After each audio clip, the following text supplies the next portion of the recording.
আমি সাহিল। পুজো পরিক্রমা 2024-এর প্রথম পর্বে আপনাদের সকলকে জানাই স্বাগত। প্রথম পর্বে আমরা চলে এসেছি নর্থ কলকাতার সবথেকে জনপ্রিয় দুর্গাপুজো শ্রীভূমি স্পোর্টিং ক্লাবের দুর্গাপুজোতে।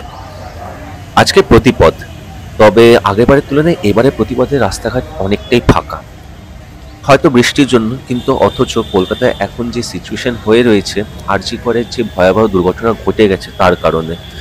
তো যাই হোক, এবারে পুজোটা একটু হলেও ফিকে মনে হচ্ছে। তো আমরা এগিয়ে যাচ্ছি প্যান্ডেলের দিকে। বৃষ্টির জন্য একটু লোকজনের সংখ্যা কম রয়েছে, তবে অন্যান্যবার প্রতিপদেই কিন্তু এই রাস্তা যেটা সার্ভিস রোড সেটা বন্ধ হয়ে যায়, কিন্তু এবার সেটা এখনো খোলা আছে দেখছি। হয়তো পরে ভিড় বাড়বে, দেখা যাক। তো আমরা এখন প্যান্ডেলের দিকে যাচ্ছি। তো এবার শ্রীভূমি স্পোর্টিং ক্লাবের থিম হচ্ছে তিরুপতির বালাজি মন্দির। তো দেখা যাক কিরকম হয়েছে। আমাদের বাঙালিরা তো সবকিছুই বাঁশ দিয়ে বানিয়ে দিতে পারে, তো সেটাই এবার দেখার বিষয়।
ভিডিওটি কেমন লাগলো অবশ্যই কমেন্টে জানাবেন এবং লাইক ও শেয়ার করতে একদম ভুলবেন না। আর এরকম পুজো পরিক্রমার আরো ব্লগ দেখতে হলে কলকাতা ওয়াকার চ্যানেলটি অবশ্যই সাবস্ক্রাইব করবেন। Till then, good bye and take care.